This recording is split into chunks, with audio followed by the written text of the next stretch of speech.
Hi, everyone. Thanks so much for coming. Can people hear me okay? Doing people, can hear. So, okay, got a thumbs up. Great. I'm so excited that everyone is here with us. I think maybe this is our first ever film premiere. What do you think, that? Wow. So that's really exciting and quite an honor. My name is Jennifer Drilling. I am the curator and director of our programs here at the Play Studio, and we're happy to welcome you all. Who has not been in our new building yet? Great, I'm so glad that we got some new people in. If you are interested, at the end of the program, we can go downstairs to the gallery to see next person. So we like to start our programs by recognizing that the Play Studio stands on the indigenous territory known as Napahaw, traditional homelands of millennia people.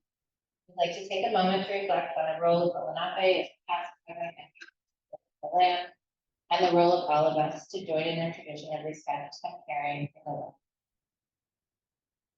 I also want to let you know that we're recording this program, so be aware of that, and it will be available on YouTube later.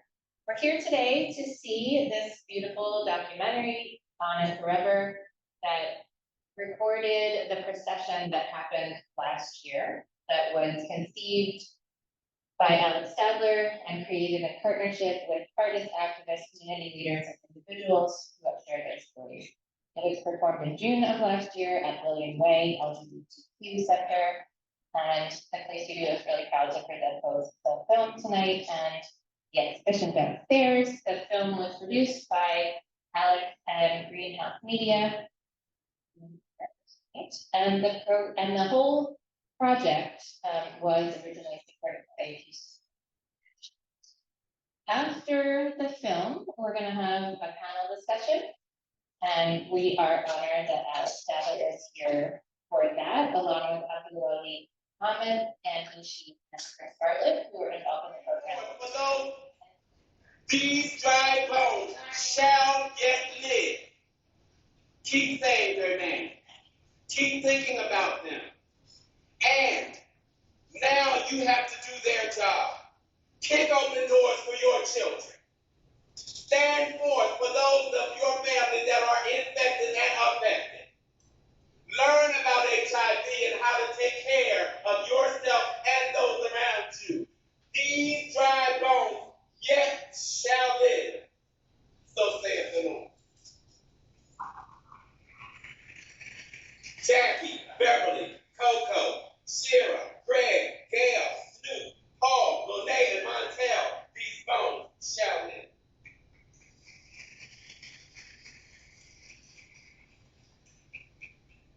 Somewhere in 2018, I was out to breakfast with Chris Bartlett, who is the director of the William Way Community Center, and we were talking about a funeral director who ran one of the funeral homes, one of the few at that time that would handle the body of someone who had died from complications related to AIDS. Your body was considered toxic, often in your illness and after your death. And so if you had a loved one who had died, it was very difficult to find a home that would process that body, cremate the body, embalm the body, touch the body.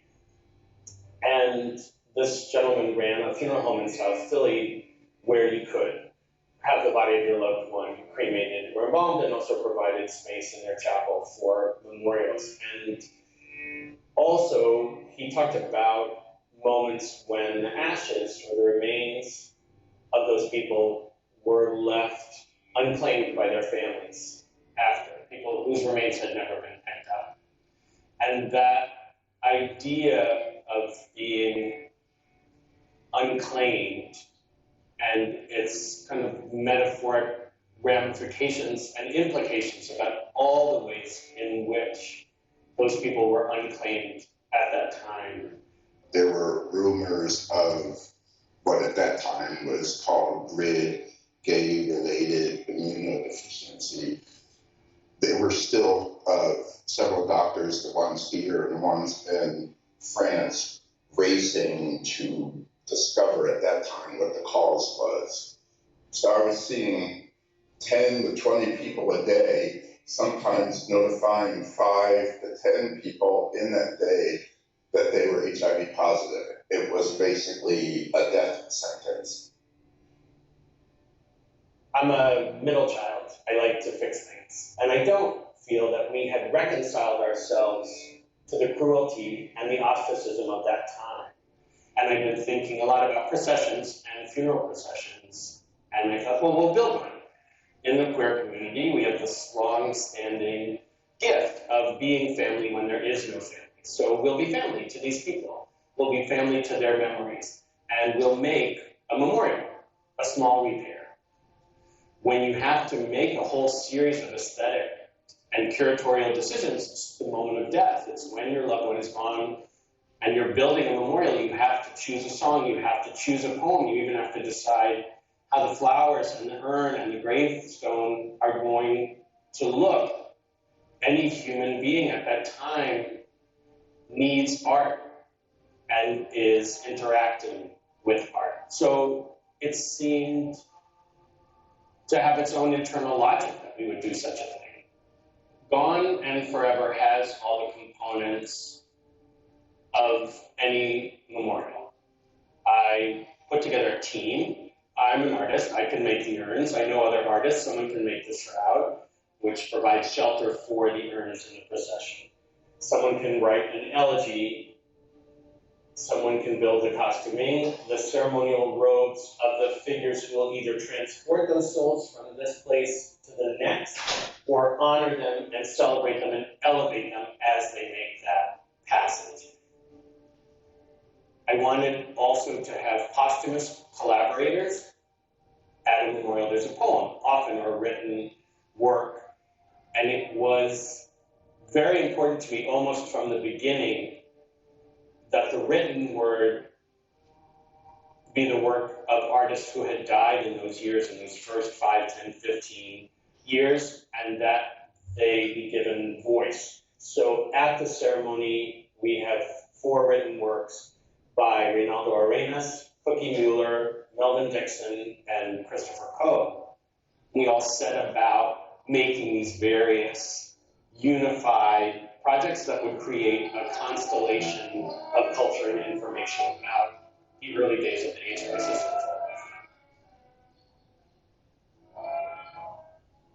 One of the things that comes to mind about why a ceremony like this is so visual and beautiful and maybe a little more outrageous than a common ceremony, if you will, is that we have to invent our own rules, because either we get rules imposed on us that don't fit with us, or there are no rules, or no one ever thought of any rules. Do we need any rules? We can do whatever we want. And if you can do whatever you want, you better make it look damn good. I find materials everywhere and nowhere. It's like rarely in a fabric store. Like I go to a fabric store and I'm like, I don't know, get me out of here. Oh, I'll take that piece of carpet that's laying there. In this like act of legerdemain, right? It's a magic trick. The shower curtain has become a ceremonial robe, a regal gown. And the elevation in that of something ordinary or even forgotten into something rich and strange is so, to me, in keeping with everything that we're trying to think about.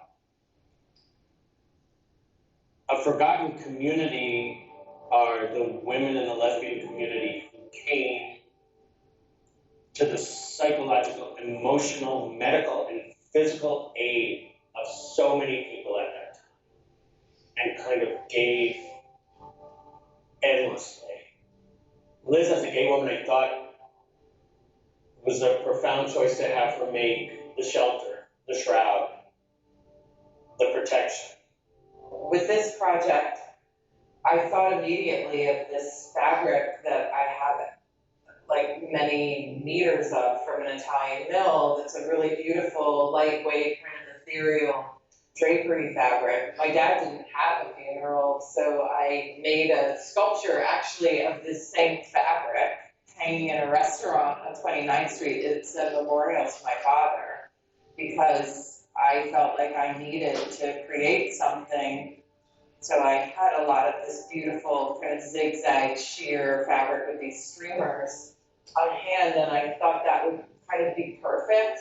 Like that happens a lot with my projects, where a new project will come along and I'll scan my inventory of things, and everything kind of fits together in this beautiful continuum. She built this beautiful woven silk with this jagged streak of lightning running through the pattern, and then this synthetic raffia that drips down like rain or tears and creates a second sky, an interstitial sky that protects and shadows the metaphoric bodies in the urns.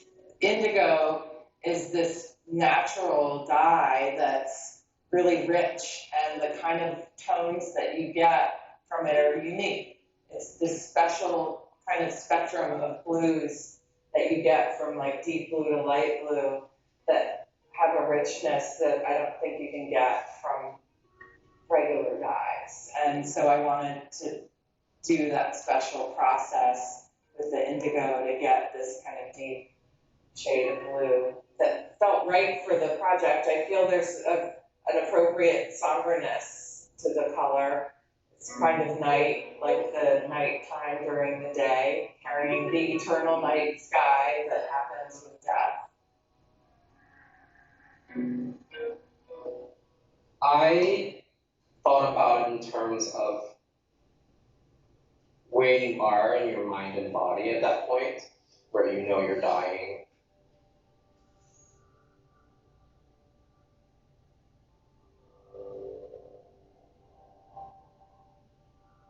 These are the people that will move you from one phase to another. And I thought about the bodies that would be moving these souls and what they would look like. A metaphysical, like larger than life, almost ultimate body. You would want a really good bodyguard. You would want a really good guide if you were moving from this life to the next. That journey could be fraught, and you would want a superhuman figure. Being these body spirits that would be able to move these people that suffer through this illness in a way that is completely physical and corporeal and completely ephemeral and can disappear too. The urns that I built, they are winged beings, Y-shaped beings, because I wanted them to express like an intermediary being that takes you from the terrestrial to the celestial. And then they are all different because it's a reminder that each of these people, we think about a number of how many hundreds of thousands or millions of people died, but it's always very important to me to remember that one of them was Freddie, and Freddie worked in a pizza parlor and had to live with his mom, and had a boyfriend in California that he only got to see twice a year and loved vanilla ice cream. That's a person. Love is a cruel thing. Sometimes it tears the veil from the soul. Sometimes it draws it together. Love is the very marrow of beings.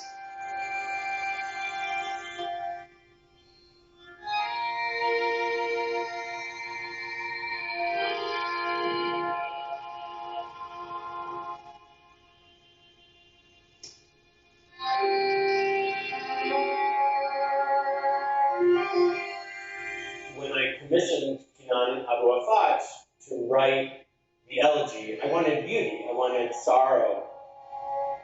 And what I didn't see coming was rage. I'm originally from Syria.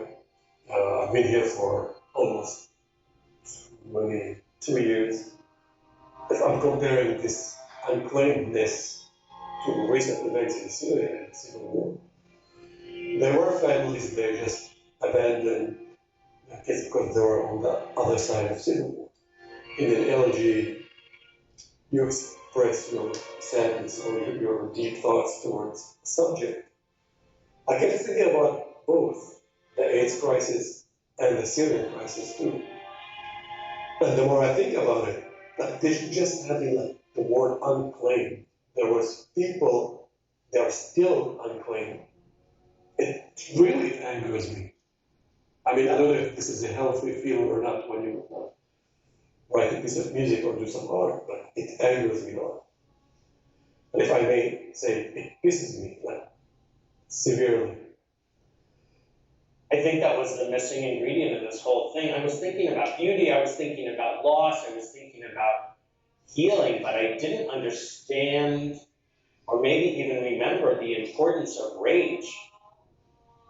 The importance of rage as an engine.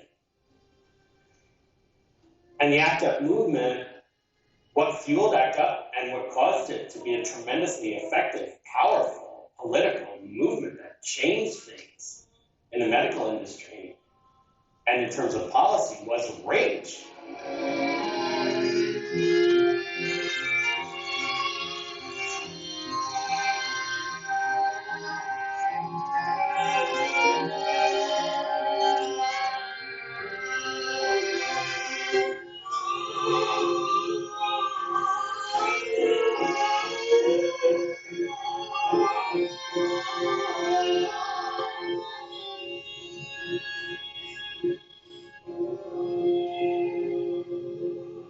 If I'm calm, while I was beginning to write the music, in the middle, I was very uncalm, really like, like I'm really agitated.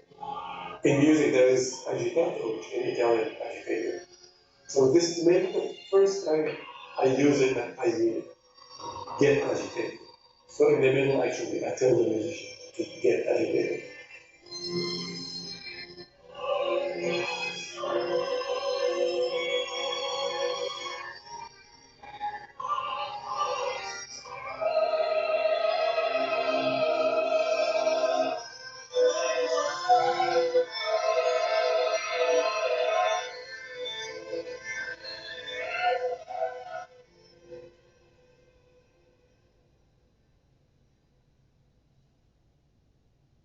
After yesterday, the catastrophe of yesterday, I was trying to figure out some way to speak about that in terms of what we're doing here today. I think the only thing I can say is that when we are compassionate and when we understand that another person's body is our body, we make the best decisions. And when we forget that, when we have no compassion and we pretend that another body has nothing to do with us, we are our worst. And I hope today this is a small repair and exercise. I think compassion has tremendous utility. I think it's something with tremendous functionality, and it is worth meditating on the nature of compassion. They brought me some of his clothes, the hospital gown, those too tight dungarees, his blue quiet robe with the gold sash. How that boy could sing. His favorite color in a necktie, a Sunday shirt. What I'm gonna do with all this stuff? I can remember Junie without this business. My niece Francine say they quilting all over the country. So many good boys like her boy, gone. Quilting ain't that easy, I say. Never was easy. I got to help me remember him good. We need Junie here with us. And Maxine, she's cousin May's husband's sister's people. She having a baby, and here comes winter already. The cold, cutting like knives. Now, where did I put that needle? I'm that angry and lonely child of always that throws you the insult of that angry child of always and warns you, if you hypocritically pat me on the head, I will take that opportunity to steal your wallet. I am that child of always before the panorama of imminent terror, of imminent leprosy, of imminent fleas, of offenses, or of imminent crime. I am that repulsive child that improvises the bed out of an old cardboard box and waits, certain that you will accompany me. We had many fine evenings. There were winter evenings in New York with Monte Cruz 210s and Irish coffee with real cream. There were summer sunsets with champagne framboise on the Quai d'Orléans. Now the fine evenings seem fewer, though I know that they were many. They may also now seem finer than they were. If I exaggerate, I do so only a little. There were nights with Jasper, many nights and days, that gave me almost all that I had ever dared to want. The evening with the stars and with the green chartreuse is only one of them.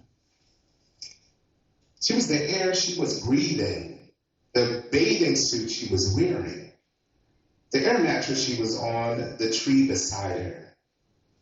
She was all the work she'd done in the last 8 months. She was in the soup, same as all the people, same as the frogs, same as the chicken salad in the refrigerator and the cottage across Confidence Lake. Molly was right in there with the tree. She and the tree were just a bunch of swirling atoms, a jumbled chowder. Her skin appeared to bag her up, like all human skin appears to do. But that was just the way it looked. She suddenly remembered that she couldn't separate herself from everything around her. "You're in the soup, Molly," she told herself. No, she wasn't a nervous twit or a joke girl. She was both of those things, magnified. A huge sense of calm settled over her like a fat, mushy blanket. She felt suddenly a fool. Everything was so simple, it was hardly thinkable. All at once, now she didn't hate anything because she didn't see any reason to take everything so seriously. Things were okay after all. The sun would go up and down. She'd walk in it. Days would go by. She'd eat and sleep in them. She was okay. Everything seemed a bit more friendly once she knew it was her everywhere she looked.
we gather to remember those who have gone and are forever. We think about Jackie Adams. Ashe. We think about Minister Mildred Evans. Ashe. And I'm going to ask you to begin calling names. Say the names from wherever you are. Ashe. I come to grieve not just the loss of lives, but the loss of stories and cultures that were not passed down to the next generation. May we recover and reweave the strands of these lives back into our living history. Our dead do not merely rest.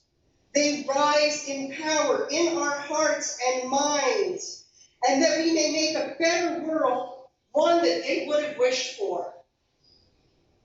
That's never going to change until we start accepting each other for who we are. Until we can all walk down the street and hold hands. Until your kids can play with my kids. Until we can go out and have coffee. That's not going to change. Remember it. When I remember those people, I try to remember a smile. I try to remember things that they did that made me laugh. I try to remember their children. Seek justice. Rebuke the oppressor. Defend the fatherless. Plead for the widow. So anyone sometimes tells us that people of faith that we shouldn't stand up for justice, it's in the book. When someone tells us we shouldn't speak up for the oppressed, it's in the book. When someone says that we shouldn't represent the marginalized, it's in the book.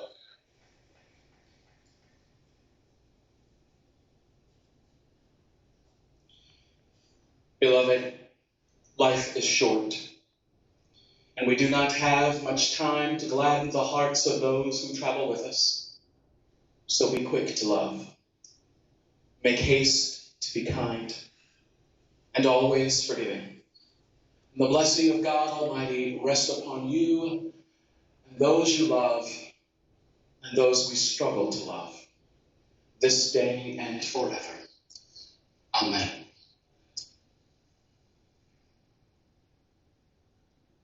Just because it's 35 or 40 years in the past, it's like a family secret. It might have happened 30 years ago, but it is living in the energy spent in keeping that secret. The whole family is contorting itself to hide that thing. And so the thing is alive. It's not spoken of, but it is alive, and it is a perverting force in the body of that family. The place where we really begin to do the true damage, I think, is the moment where we refuse to face up to what we've done. And the moment when we achieve some degree of health, of spiritual or psychological or soul health, are the moments where we face the error, face the damage, and begin the act of repair. So this whole piece is the work of art, a metaphor, a poem, in the service of repair. Like the dew on the mountain, like the foam on the river, like the bubble on the fountain, thou art gone and forever. Gone and forever, forwards, not forever, but gone and forever, with the idea that you are both vanished, and also you are for eternity. Your presence is in some way part of eternity. You are forever. Oh, say shalom, before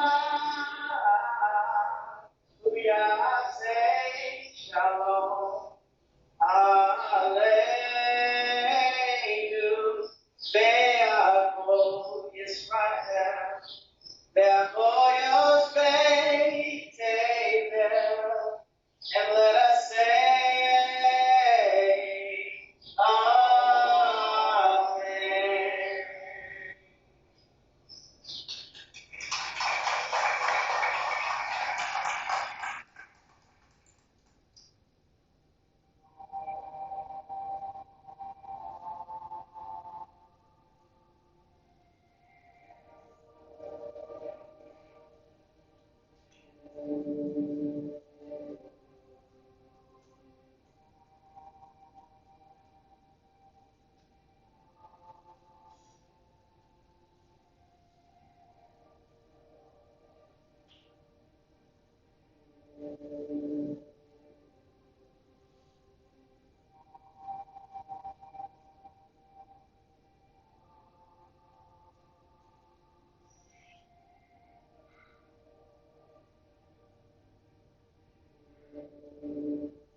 I am going to introduce our speakers in a brief way. They all have very long and impressive resumes, but in the interest of actually getting to the conversation, I think we will go with the short version. So Abdul Ali Muhammad is a Philadelphia-born race organizer, writer, and co-founder of the Black and Brown Workers Co-op. In their work, they often problematize medical surveillance, discuss the importance of bodily autonomy, and center Blackness. Can the people on Zoom hear me okay? Yeah.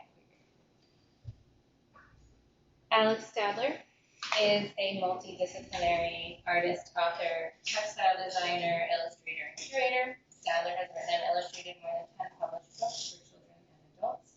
He has created public artwork and murals. He has curated exhibitions. He is an illustrator and textile designer who has created his own line of knitted wares and designed for many other companies. In 2019, he had a one-person show of oil paintings, textiles, and ceramics at the Tea Studio. And he currently shows his porcelain and stoneware all over the world. And Ishi is the executive director of the Asian Arts Initiative, a multidisciplinary community art center in Philadelphia that engages folks in creating and presenting art that addresses Asian American experience and affects positive change. She is also a writer, editor, and translator who works specifically to achieve visibility and recognition for art related to gender and sexuality issues in the Asian diaspora. And Chris Bartlett is the executive director of the William Way LGBT Center in Philadelphia. During his tenure there, he has focused on community building through arts and culture, technological innovation, and intergenerational bridges. Thank you all of you for being here.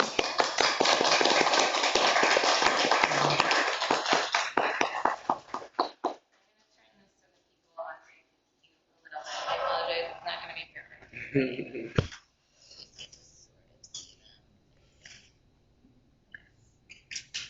All right, I am going to start with Alex, unless he doesn't want me to. They had to listen to me talk a lot in the movie, but okay. I'll be brief. First, I want to give you another round. Yeah.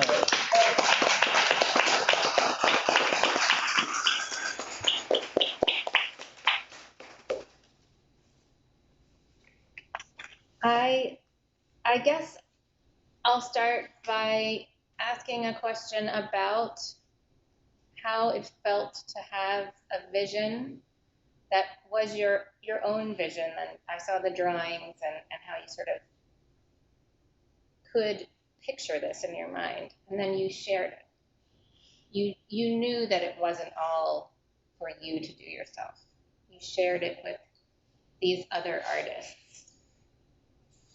How did it feel to kind of commune with those artists and then see this thing come together with hundreds of people walking down the street? Really lucky. I had this as the thing, and our stage manager and also the person who built the mounts that carried those urns, you can see them downstairs, Jesse Ehrengarn is here. And I was really like afforded I used to watch the Super Friends when I was a kid, where all the DC heroes get together and fight. But that's how I really felt like I had super friends. That somehow somebody was like getting me everybody I needed. And then the people that I got gave me like 150%. And then I needed a stage manager, and Jesse, who had experience doing street performance activism, was already my mount maker, just was there. And then Jesse was unstoppable until this whole crazy clockwork of a million different things came together. I went in on Friday and I thought, okay, well, there'll be like hour and a half long delays, but the people there are sort of on your side, so they'll handle it, and there'll be mistakes and something's going to fall down. And then because of everybody, it really worked. And then everybody, and Abdul Ali, Michaela, the musicians, the pieces that Henry and Claire had made, the shrouds, like everything activated, everything jumped off the table and went to work. So it was I still kind of feel like, how'd that happen? There was somebody was, anyway, lucky. That's how I feel. Chris, since I know from reading your bio that you've really been doing this work since 1991 and probably before that, can you talk a little bit about the feeling of being in a celebration, being the executive director of an organization that could host and put forth this celebration that was impossible in 1991? Yeah, congratulations, Alex. And one of the and it starts with me and Chris having pancakes. I mean, the whole thing happens in 5 minutes. I hate IHOP. I love it. And he makes me go. I mean, the thing is that Alex and I, it started much earlier than that, because we met when we were in our late teens. We were in Providence, Rhode Island at college together. I don't think I've ever told him, but I had a little crush on him at the time. And so he was doing arts, I was doing Latin and Greek. And so, you know, it's this cool thing, like we always kind of circled around each other and had a friendship. And I think imagined at some point we would do a project together. And so when I backed up processing friends. Yeah, at that time. Yeah. We lost friends together, you know. We went through the AIDS epidemic. Prior to 1995, there were no treatments. You know, I myself didn't know if I was going to survive. I lived, you know, with that wondering of whether I was going to die young, all of that. And so Alex was always around. We were in Philadelphia together. He's my most long-standing friend in Philadelphia, except my mom. You know, we've just known each other for a really long time. So we were circling around each other. When I told him the story of the funeral home operator, he was like, oh my God, we need to do something about that. And so when you get that enthusiasm from somebody you've been in a creative circle with for a long time, it feels like it's really possible. And you know, and it was interesting to sort of imagine who were the possible people, the other people who get involved. And I'll say, like, for me, the community center, arts and culture is the most important thing we do, because arts and culture speaks to people regardless of sexual orientation, gender identity, age, race, neighborhood. You know, arts and culture speaks to everyone. And so I've always loved these projects that people can come together across community and experience something powerful. And Alex envisioned this community celebration of grief. And the most powerful thing that happened in the whole 3 years we worked on it is at the end of the entire day, an African-American woman, the same age as I am, came up to me and said, Chris, I needed to tell you, my brother died. My brother died in 1989. And for various reasons, we were never able to give him a funeral. And we were never able to grieve the loss of my brother. And so I'm here today to remember my brother and acknowledge my brother. And I looked at her and I said, you're the reason that we did this, like this one person who had this incredible story. So it felt like it came together so powerfully. And I feel like that's what the community center is for, I've always believed, and that's the last thing I'll say, that, you know, ideas emerge up from the community. So we're not really top down in terms of programs. We kind of let ideas come into the community center and then germinate and grow.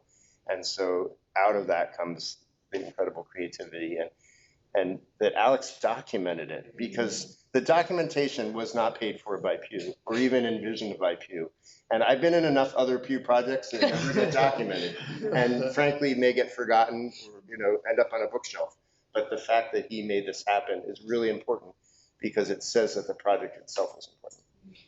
It was 1/3 of the Remembrance Project out of William Way. So there is an archive, which is just a huge volume of information, testimony about that time in Philadelphia, with these amazing interviews that were led by Wahida Shabazz El. And so Chris was orchestrating that and also a theatrical production. And these three things were a whole kind of like cultural juggernaut under this umbrella called Remembrance. And all that information is really worth visiting. Anne and Abdul Ali, I was wondering, you know, when I was listening to the readings that you each gave, maybe Andrew. I have kind of the same question for both of you. So whoever takes this question, then I'll have another one for the other person. Even listening to those readings once was overwhelming and powerful, and you know, brought tears to my eyes. And I imagine, because I've given readings, that you sat with those for a long time and read them over and over. And I was wondering if you could talk a little bit about how those specific words felt to you and how they affected you. I'll start. So I wasn't familiar with Reynaldo Arenas' work until Alex shared it with me. And my relationship to AIDS is really different, I think, because I think of it primarily in my work as a starting point for sexual liberation and sexual positive politics. So it's positivity politics. And what I mean by that is, you know, I've worked with people who are living testaments to sexuality in all of its forms, right? Whether it's protected, unprotected, queer, non-queer, vanilla, raunchy, whatever it is. But AIDS was a really equalizing topic for the queer community that I was representing as an agent for Asian artists. And in Asia, it was really it was about sex and not so much about seropositivity or like it was about all of the things, but my relationship with it is that it was a catalyst for a sexual revolution. So when I would hear about HIV/AIDS, it was in the context of how it changed your sexual body, right? And the thing that I kept hearing was that it just added years, that it aged people, and there was a sense of aging. And we weren't saying life got cut short, and I wasn't involved in I wasn't there to grieve in the moment of the crisis. It was more in the sort of work of people, like a lot of sex workers who are positive, who are you know, working. I can't emphasize enough, like I marry it always with pleasure and sexuality. And so reading this really just had a really profound visceral effect on me, because I just thought about all of the youth that was lost. And, you know, it's told in the voice of a child who is going to die young. And an ideal death is in old age. And I think about the people who, you know, we talk about surviving or succumbing, or I think especially now when we think about like after a pandemic, just people whose lives were cut short. You know, the poem gave me a chance to reflect on people who were actually,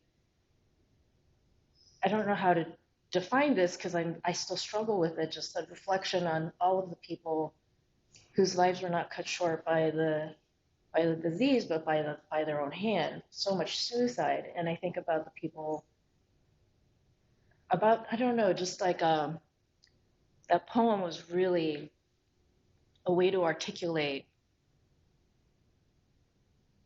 the value of a life as it should be lived in a correct sequence, including a youth and culminating in an age.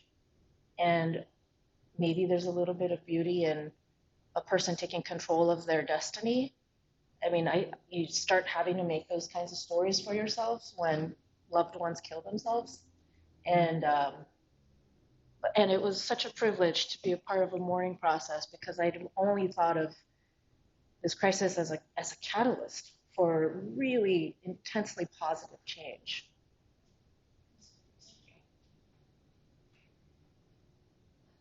Julie, you can either answer that question. Mm-hmm. Or I was wondering, was there a moment in that day, or maybe in the process of preparing for the day and then the day itself, that you found most personally cathartic? Like, was there a release that you felt? Yeah, sure. Thank you for the question. Thank you, Alex. Thank you, and thank you so much, Chris. I don't know. I'm sitting with all of the newness of seeing it cinematically. You know, experiencing something in my body and then watching it play out is kind of bananas. I think all of it was cathartic. You know, as someone who lives with HIV, and as someone with a long history and relationship to AIDS work. My mother worked at We the People, which was an AIDS service organization that was at Broad and Lombard.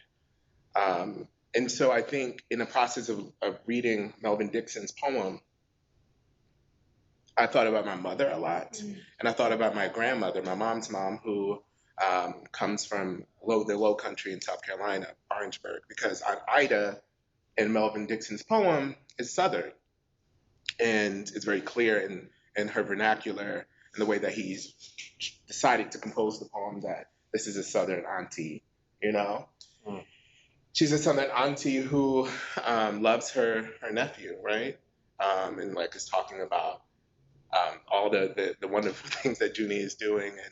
And it's obvious that Junie had died, and this is why they were crafting the quilt for him.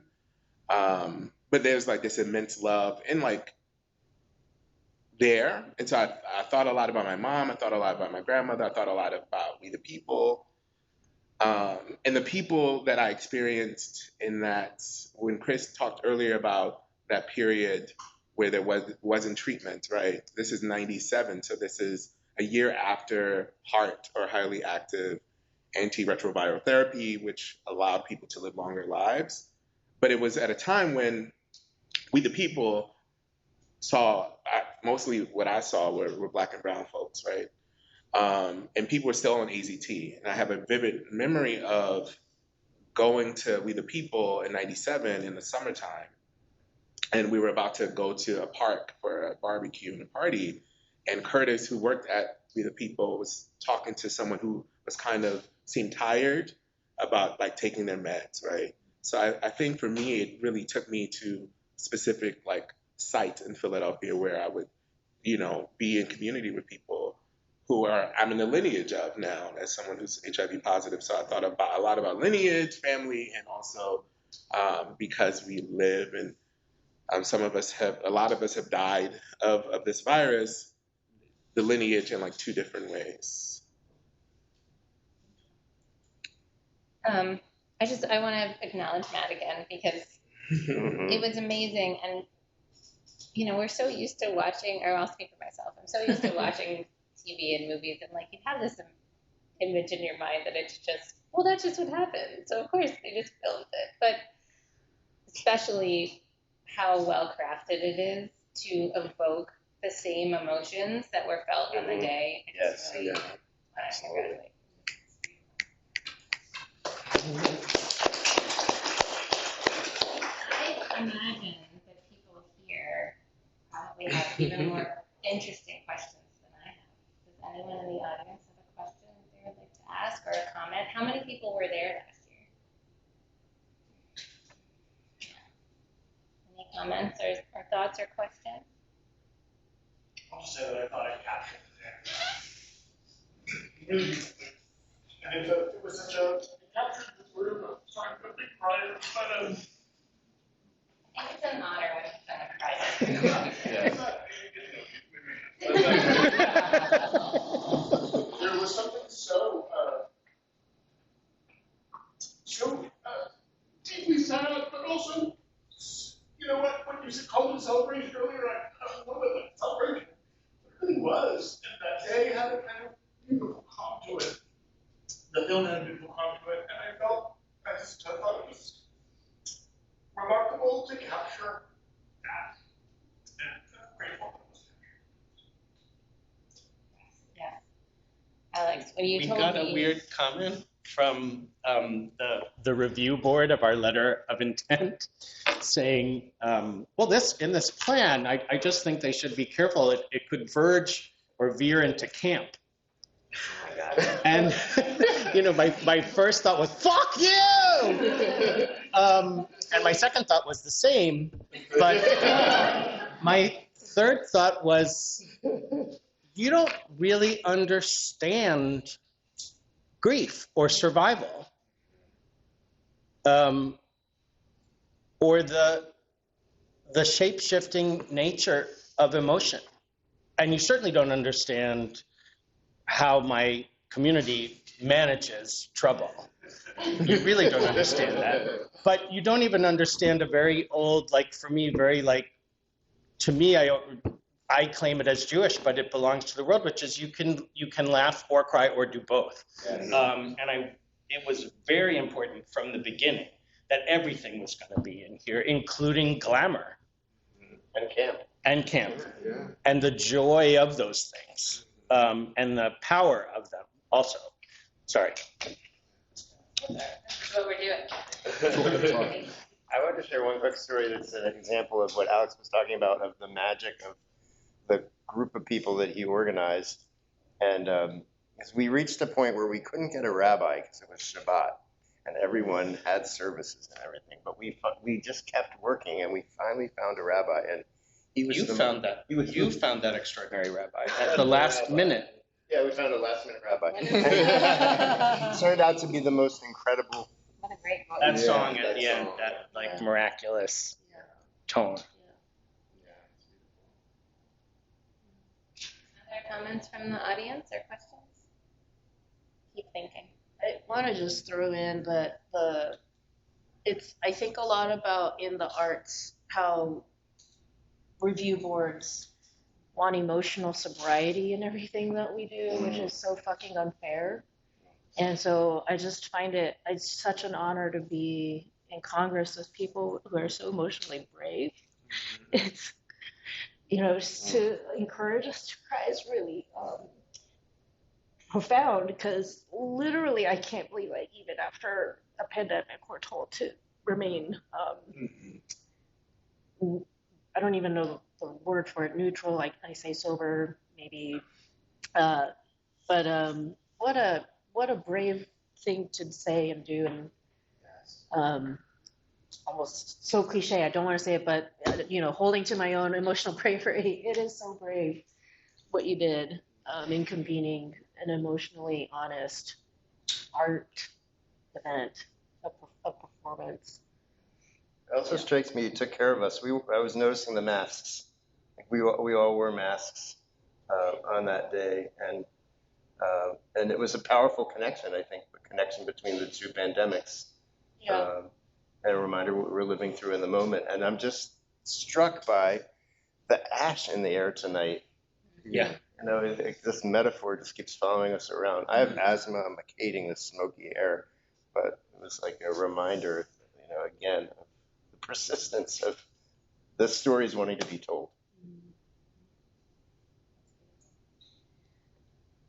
Alex, you said this in the video a bit, but from your statement. And this really struck me when you and I were talking and you explained this to me, and of course it makes perfect sense, but I had never thought of this idea that the simple fact that funerals, no matter who is creating them, inevitably involve a series of curatorial aesthetic decisions and rely for their material on art. A song must be chosen, a marker must be selected or designed, a written passage must be delivered. And when we were talking, you said this is, in some people's lives, the only time that they make these decisions or think about something happening. And it is like a non-artist's opportunity to create a piece of art, and it just makes perfect sense. And I don't know, that just never struck me before. There's no question in here, I'm just commenting. Linda Barry says this great thing about poetry, which is that if you memorize a work of poetry, it takes on a life of its own, and you can use it in different ways once you own it, once you speak it out loud, and once you memorize it. And I think in the face of mysterious or experiences like grief, which are impossible for the human heart or mind to contain, there's this very powerful need for the mysterious, for art, because words are not going to do it. Sensible actions are not going to do it. And so yeah, in the course of this, I thought about, you have to pick a piece of music, you have to pick a poem, and the reason we do it again and again is because you need those things. And it's interesting to hear Anne and Abdul speak also about, they were having relationships with Reynaldo Arenas and Melvin Dixon, and were in some kind of conversation with them where those works had utility for them, and were taking them somewhere where they either needed to go or didn't know they needed to go. So it was thrilling to watch works of art get activated and also prove their utility. Art is essential. Yeah. And it is empathy made real. And I felt like there was a way in which this piece was like an object lesson about that idea. So I asked Dr. Lilly, was there a moment of catharsis within the day? So I'm going to ask everybody else to kind of think about that. I know that as I was experiencing it, I had several of those, and I have a very strong memory. Of course, now it's helped with video. But was there a moment during the day that felt the most relief or something before I forget? Because I don't know if I necessarily answered that question.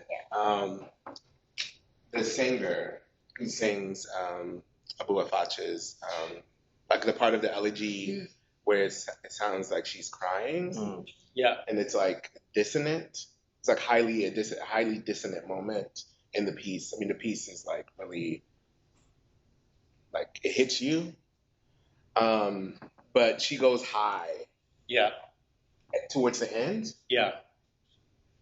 Yeah, I think that moment for me was just like, I felt like this rush of feelings at that moment from her singing voice.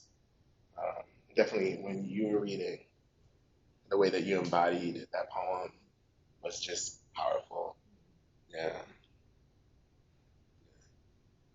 I think for me, a very powerful moment. So Yancey, who spoke on the stage, who was the Muslim man who was in the movie, and his wife Movita were at the ritual with their two sons. And Movita had lost two sons to gunshot killings over the last 10 years and had organized a group of moms who had lost sons to basically remember.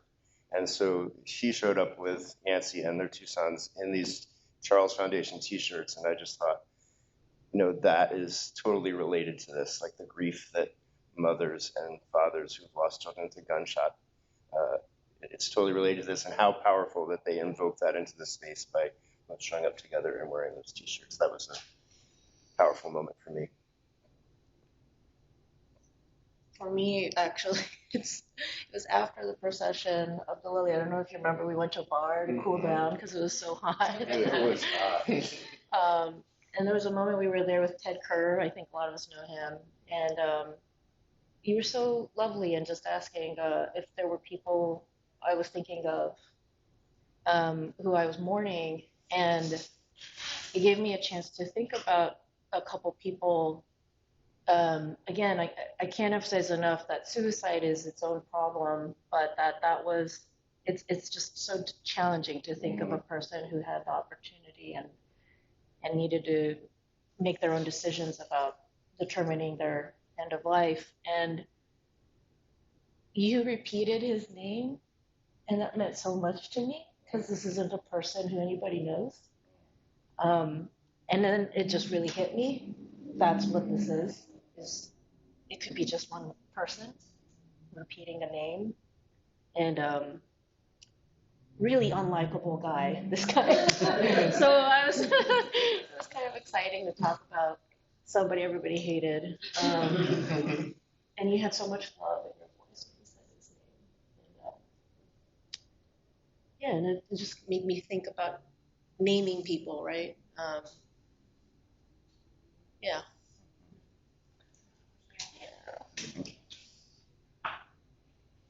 I don't know if it's fair to ask you this question, but I'm gonna ask it anyway. Knock yourself out. I sat at our my kitchen table with my partner Andy, and I should also say that the reason that I was able to do this is because of my partner. I have huge deficits in my skill set. And it's just crickets. It's not like I have a little bit. I just have nothing around applying for things or functionality or writing emails or communicating or administrating. There's just vast swaths where I'm worse than incapable. And Andy, with all the brilliance and love in the world, just moved in all those spaces and made this thing happen. And Amy Sadao was my thinking partner on this project from the beginning. And Amy Sadao, she's just like a big mind and heart on fire all the time. So those two people are invisible people in this piece, but they both are the reasons that it got to be. I was sitting at the kitchen table writing, we made a call for names, for anyone to send me a name that I would write on a slip of paper, burn, and place inside the urns that would be carried. And I was sitting at the table with the list, writing out names, sitting next to Andy. Andy's best friend, Louis Porcelli, and his brother, Gary, both died in the early 90s, late 80s, early 90s. And I was sitting next to Andy and their names were on the list. But on the list also were, like Joey Popolo, just a name. But sitting there and saying those names out loud, I can't exactly explain to you the experience, but it was as though they all were real. Every time you said a name, the whole person, somehow the whole business of the person rushed out. And to say name after name after name after name in that moment or in that hour and a half, and then also look at their name, the letters that make up their name. That was probably the thing I was not expecting, that arrived with its own set of mysterious experience.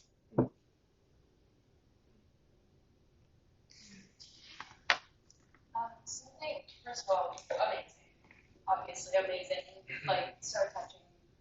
Totally. I think something that really struck me was the thought that rage was kind of a surprise experience, and I was curious to know.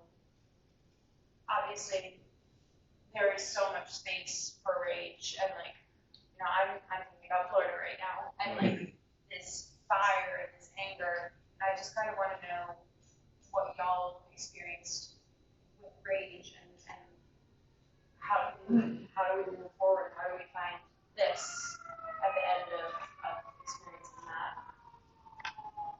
I'm going to repeat a little because people might not have heard on Zoom. The question, I'm going to very unelegantly repeat that the question is about rage and how we can move past it and how we can work on that just so people can hear on Zoom. I love rage. I love being enraged. I think that rage is useful, or it's because for me, rage is a response often to crisis of consciousness. You know, rage for me comes up at those moments where there's the way that I think of the world being is disconnected from how it is, or that could be institutional violence or like structural violence.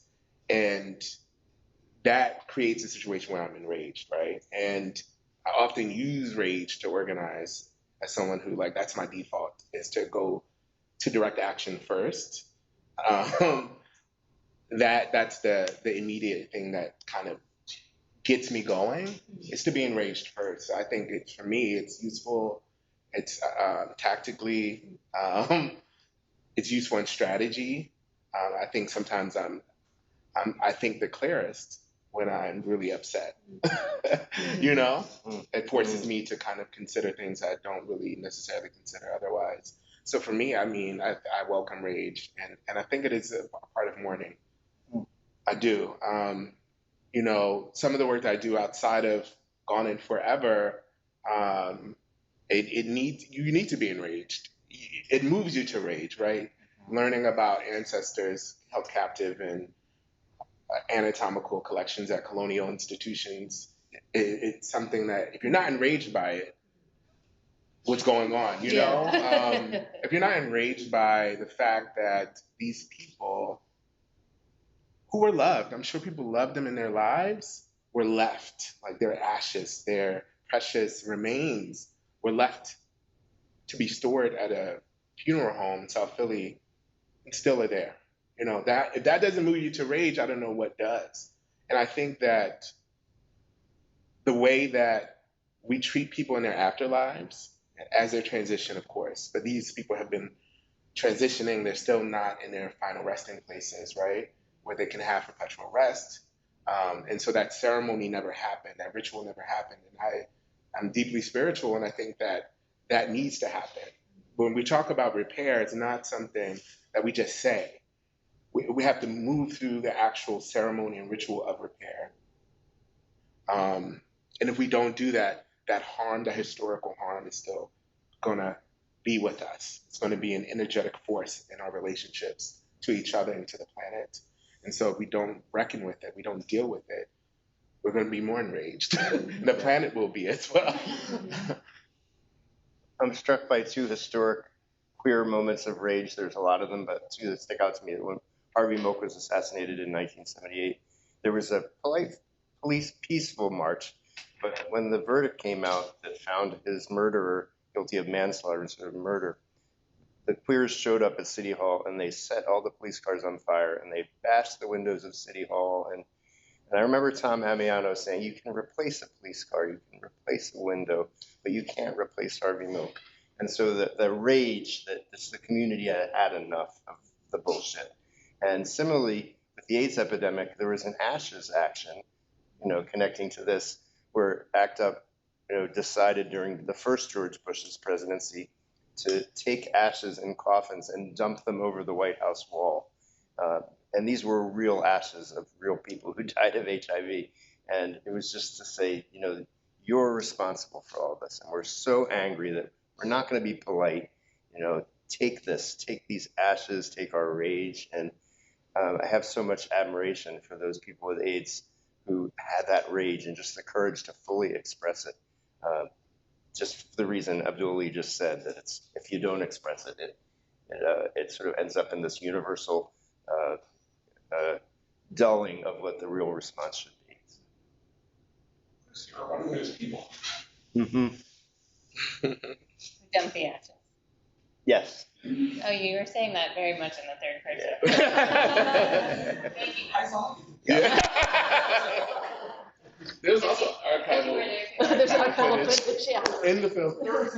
Since I turned into quiet outside of the Bellevue Hotel, Philadelphia, and somehow backed up this protesting along with, like the naval workers, union. And the or unions something like and that. the pro-choice, everyone was there against George Bush. But it went very wrong. But the moment that it went wrong, kind of, it was right, was when a coffin, I'm not sure whether there were ashes involved, but a coffin was carried forward to where the police line was at the Bellevue and pushed over. It was kitty litter, but the police didn't know. Started meeting people. So, I mean, but anyway, your point about rage, like rage was so much a part of it. You know, because obviously, like with Stonewall, like respectability politics was always, not always part of, you know, what remains gay, currently used word like communist or queer, you know, protesting response, but that really put respectability politics to the side and expressed rage. I think it's a really good, a source of fuel for a combustible engine, and that using it, putting it to work, also allows the person feeling it. By utilizing it, it also becomes a way to become someone who has that rage and also has not burned up their own joy in the process of feeling that rage. So putting it to work also can save the life of the person who feels it. Yeah. I have a pithy answer, but I want to add on that to dovetail that a friend of mine and I were arguing. He said, I don't get angry at people. I don't want them to have the benefit of that kind of attention from me, right? I don't want to give anybody that, I won't dignify that person with my attention. And I thought, actually, I didn't agree because I realized in that moment that anger is a flashlight on what really needs attention. If I'm angry, then I know finally what needs my attention. How I distribute that energy is another conversation. And it can feel bad and it can burn up your joy. But I can't think of anything more clarifying than rage to identify what needs to be addressed. And sometimes if you've had anybody mad at you, you know that they are demanding your attention. And if you're smart and compassionate, you'll give it to them, right? I'm sure other people have said this, but I have often said if you're not angry, you're not paying attention. Yeah, right. But I do think that you have to use it so that it doesn't consume you, and you have to not misdirect it as well, and not keep it in because it's going to end up on the wrong person. Throw some clay, right? Right, that's a good idea, Anna. It's all related to how ceramics is take care for yourself. Come back in 2025. I'm sure about that. Where's Matt? Where's Matt out there? Matt, was that a drone that did the aerial shot? Oh, that was beautiful, the shot. That was so cool. Yeah, well, from the get-go, we knew that was And had you had a lot of drone practice? Because it was really smooth. I was impressed. Yeah, there's, I have a bunch of people on my team. We have my partner at Greenhouse Media, Aaron Eigler, and our editor and Vlad did a lot of the heavy lifting on the edit, and our drone operator who worked with for a long time and developed a good relationship with, so he kind of knows how I like to film. But it was important to see the context. I mean, this was on the streets, you know. Yeah. In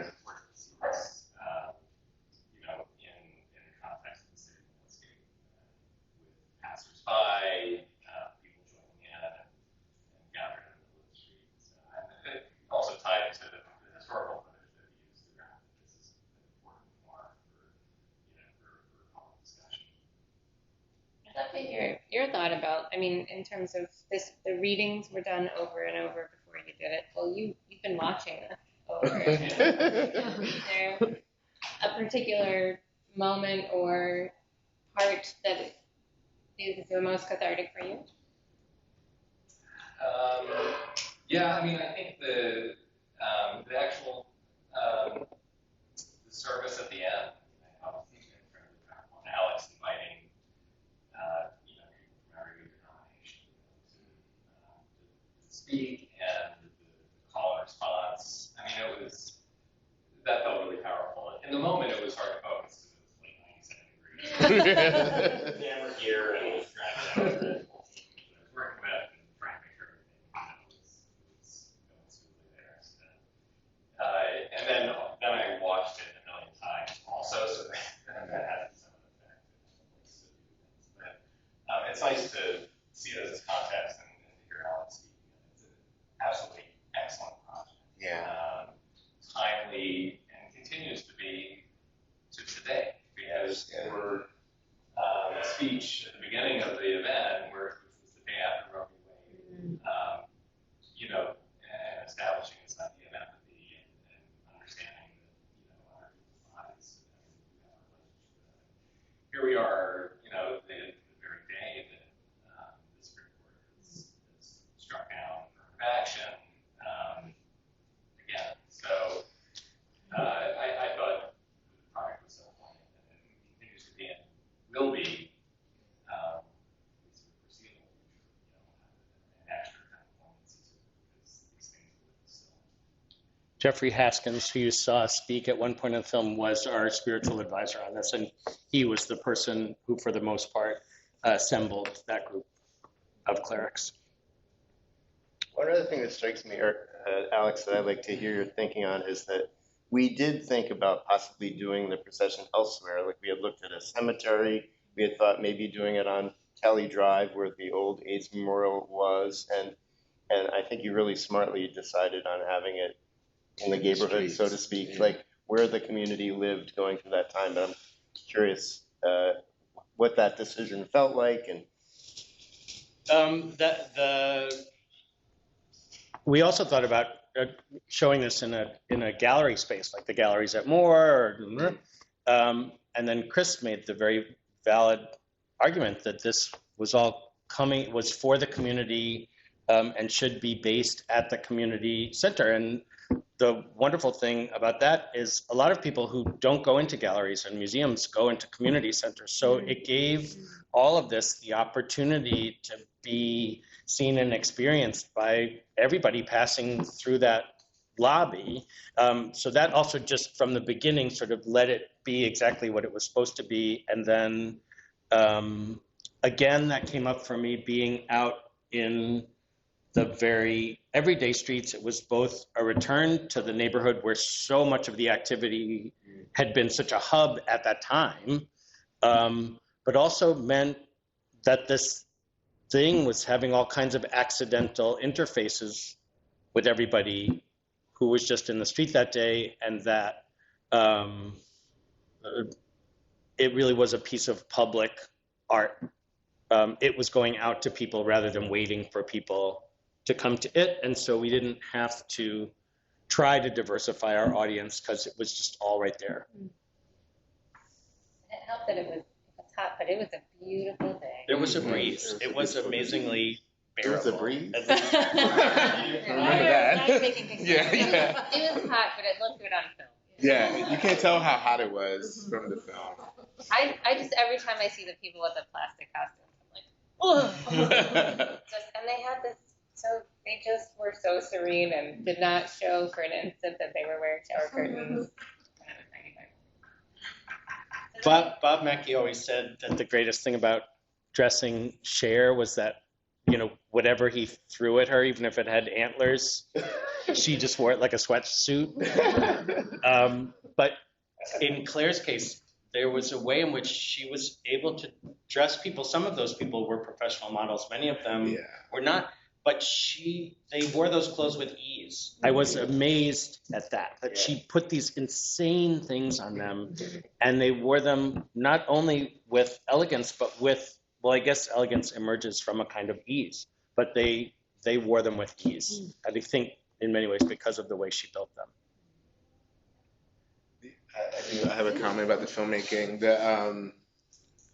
The choice to like quickly switch the scenes, I guess, at the beginning when Andrea Lamore was saying the names is really powerful.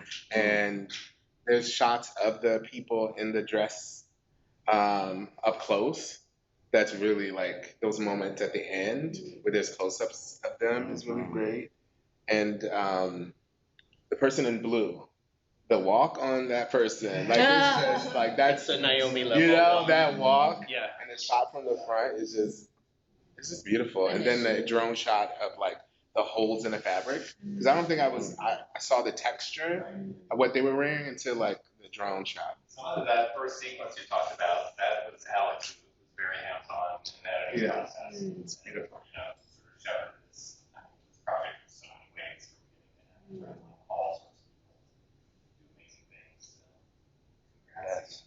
Thank you. To the whole team. Does anyone else have any comments or questions? Do you have any final thoughts? Congrats, Alex. To everybody, this was the most collaborative thing I ever did, and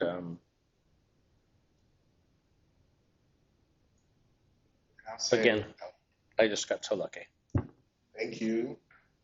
I've said this to you, so I'm going to say it again.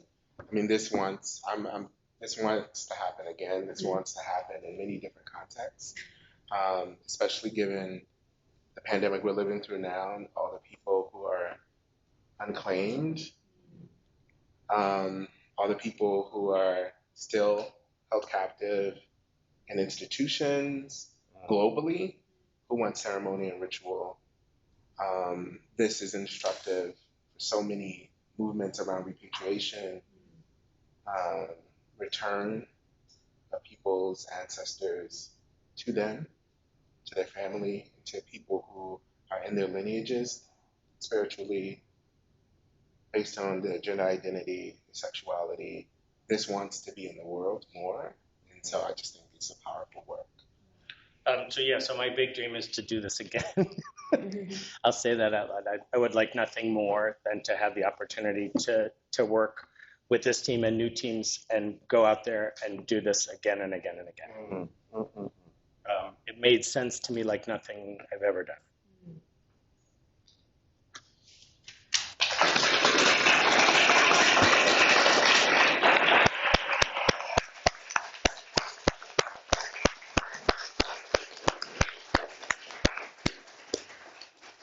Logistical question, I guess, about the film. Yeah. Where is it available?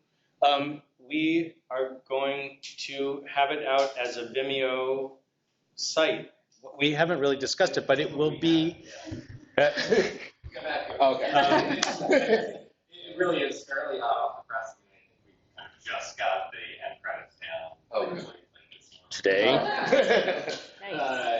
mean, it's been close to being wrapped up, and just kind of tied up loose ends. And yeah, we'll have to figure out where to share it online, certainly somewhere. Be able to find it on our website, or a link to it on Alex's exhibition page.